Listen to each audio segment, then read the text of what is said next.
Uh, Today I wanted to present you some of my thoughts as a general surgeon that deals with some trauma on the flogging of Jesus Christ. As you recall, Pilate agrees to have Jesus flogged and crucified, and in this time the normal preparations for a flogging were to have the patient or the victim stripped of their clothes, and then they would be tied to a post with their hands above their heads such that they couldn't fall to the ground and they couldn't turn from the beating. The legionnaire in charge would step forward with a flagrum in hand. Now, a flagrum is a small whip with hard leather thongs with some lead balls attached at the end, and he would then bring this flagrum down upon Jesus' back, shoulders, and legs again and again and again.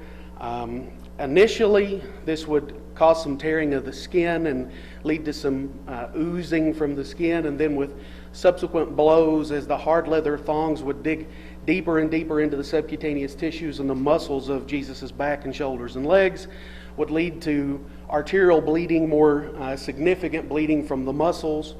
As this would continue, the small balls of lead on the tips of the whip would cause some deep tissue bruising, and this bruising with subsequent blows would ultimately lead to, they would be torn open from the hard thongs and exacerbate the bleeding even more. And when it was determined, as these blows would be struck upon his shoulders and back, there would be significant bleeding, and ultimately the tissue, the skin on his back would be hanging from his back like ribbons of string.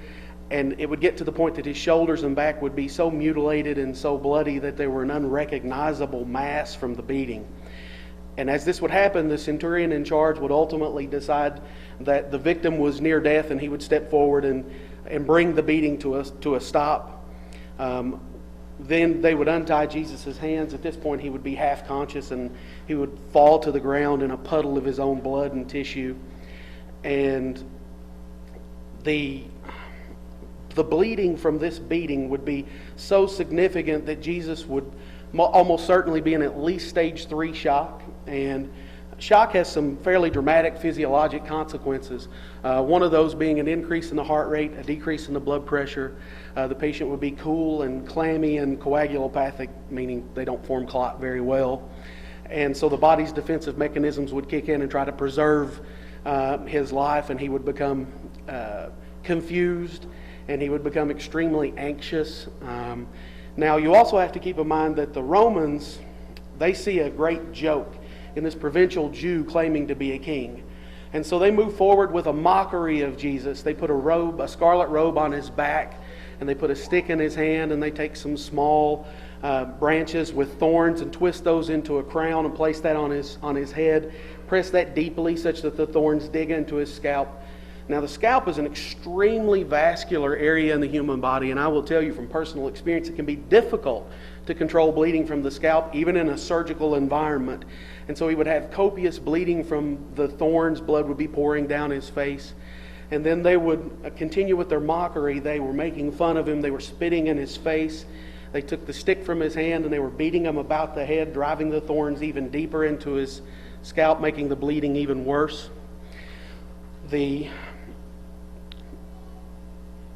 After they had completed their mockery of Jesus, they would tear the robe from his back. And the robe at this point is adherent to the torn and tattered tissue on his back and the clot and the serum. And as they pull that away, that tears away at the tissue and tears away at the clot and starts him bleeding all over again, just as if he were being beaten again. That causes extreme, excruciating pain, no different than carelessly tearing off a surgical bandage after a procedure can lead to pain and bleeding.